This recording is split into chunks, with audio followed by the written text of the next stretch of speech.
Welcome to the Create More Intimacy podcast. I'm Elisa Stoddard, and I help men stop chasing sex and start building real connection so they finally feel close, connected, and wanted again. Have you ever felt like you're doing everything right? You're working hard, you're showing up, and you're keeping things calm. But deep down, you just feel miles apart from your wife. Like you're stuck in some pattern of silence and shutdown and shallow shadow talk, and it's eating away at the connection you actually want.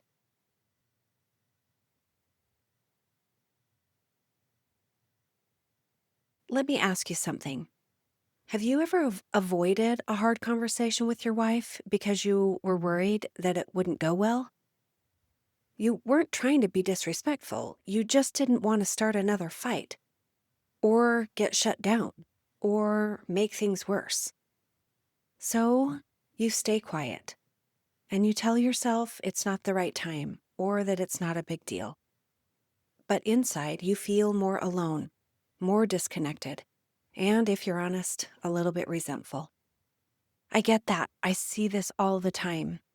It's that exact moment where a man's doing everything he can to keep the peace, but it's slowly tearing the relationship apart from the inside.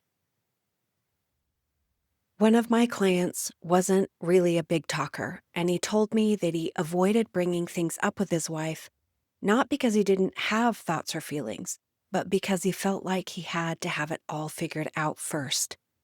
He told me that he didn't want her to see him when he was unsure or struggling. He felt like he was supposed to lead and stay strong and not show any doubt. And while that sounds so good, it sounds noble. What it did was keep him emotionally hidden. He was faking confidence and faking calm and trying to carry everything alone. And it was depleting him. And worse, it robbed the marriage of real connection. What I've come to know is that when you come to the table trying to look strong instead of being a real human, you miss the very intimacy that you are looking for.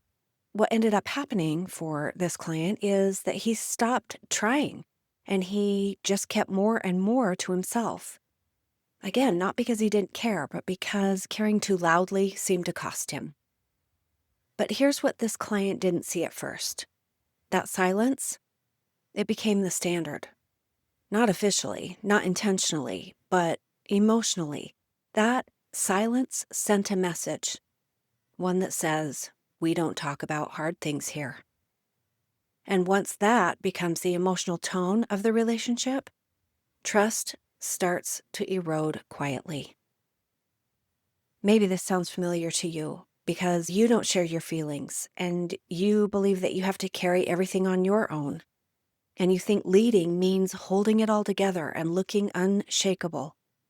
But what if I told you that kind of strength actually keeps you isolated? What if it's not your silence at all that's noble, but your willingness to be honest?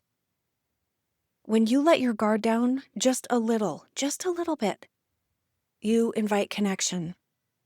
When you name what's hard, even gently, you create a space where she might finally feel safe enough to do the same. And that's how trust gets built little by little. It isn't through fixing things, but it is through sharing. Let me tell you something personal too. In my marriage, I was the one begging for connection.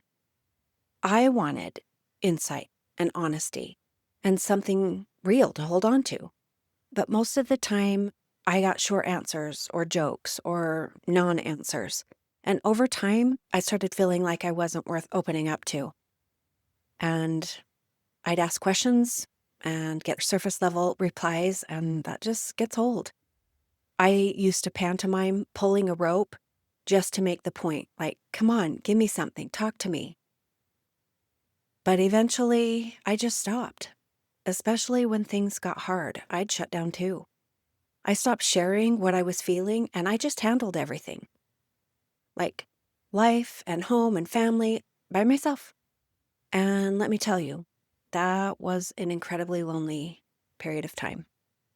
That's the part no one talks about. When one of you avoids, the other learns to stop reaching. Avoidance might feel like some kind of protective measure, but what it really does is break the bond that you used to have, and quietly, daily, and over weeks and years. So let's talk about your communication, not just what you say, but the tone you set. Because whether you realize it or not, you already have a communication standard. And if it wasn't intentionally chosen, that pattern gets chosen for you. And maybe you can recognize that your current pattern is silence when things get hard, or sarcasm, or shutdowns, long stretches of emotional distance, conversations that stay surface level or are just about kids and logistics. And that pattern tells her something. It's shaping how she responds to you. Here's the good news. You don't actually have to have perfect words. You don't have to have some magical phrase that fixes everything. You just have to be willing to show up differently. Not the way you've been showing up for years, something new. It starts by showing a lot more empathy and listening, not to fix, but to understand her point of view and what is happening from her perspective. I would encourage you to ask better questions, and not the kind that test or challenge her and sound like you're getting defensive, but the kind that show her that you actually see her and what she's going through, and that you care about what her daily experience looks like, that you want to understand her world, and not that you just want to get through this conversation.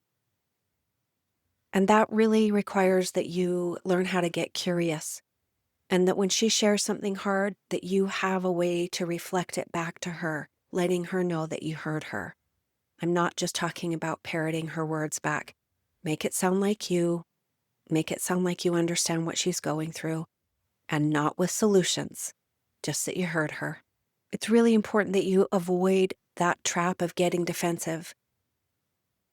That move, that will change the dynamic entirely. If she feels like you are starting to get defensive or talk about yourself and how all of this is impacting you instead of what she's going through, it changes the whole conversation. It's like you didn't hear her at all. What I know is that when you respond differently, you show up differently. And when you show up differently, everything starts to shift. Hope this helps. See you next time. Thanks for being here. If something in this episode hit home, don't forget to subscribe and leave a review. It helps more men find the support they need. And if you are ready to get help or take the next step, you'll find the link to book a free call in the show notes. I'll see you next time.